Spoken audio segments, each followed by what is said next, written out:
This post expands on Health Canada Schedule 3 interventions and the proposed aerospace medicine regulatory analysis.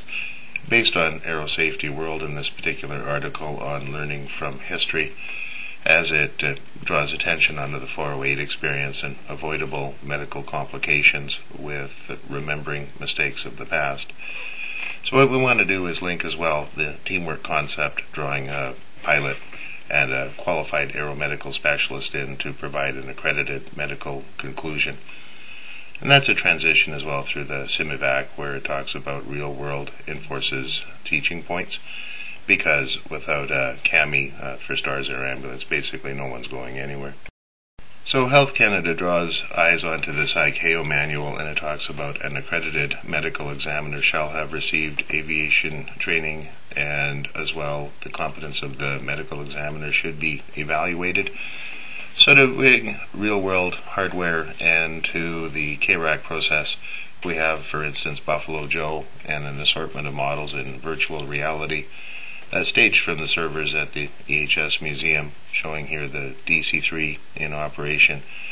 as well as a look at some of the hardware and software we have to stage the presentation graphics. Then from DRDC's Human Systems Integration, on-demand learning, training, and rehearsal to prepare humans for ops, and that would include the medical staff as well. So we have the feathering panel from B25,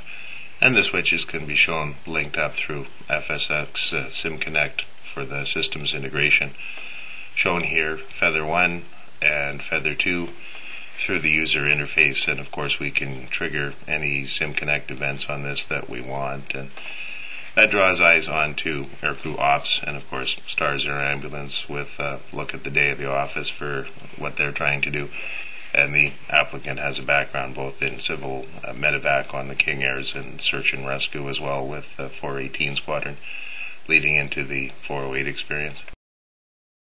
So SimEvac is a virtual presentation of the same to confer some practical knowledge to presiding physicians, as shown here with a scene at the Devon Bridge and a look coming in from the north over the bridge, and we have an accident site on the ground with the RCMP cruisers and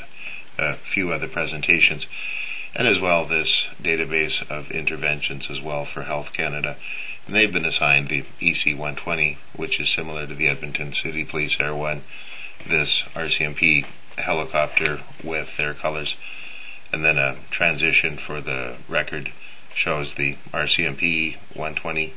with colors off a freeware board, but this is a real aircraft at the Comox, and then we'll just phase out with Health Canada's what might be with an EC-120 in Health Canada colors. And what this would do is draw eyes onto the Foods and Drugs Act legislation. The medications must be approved for flight ops, and they must be proven to be safe and effective for their intended purpose. So, and just to close, we'll look at the interior of the helicopter,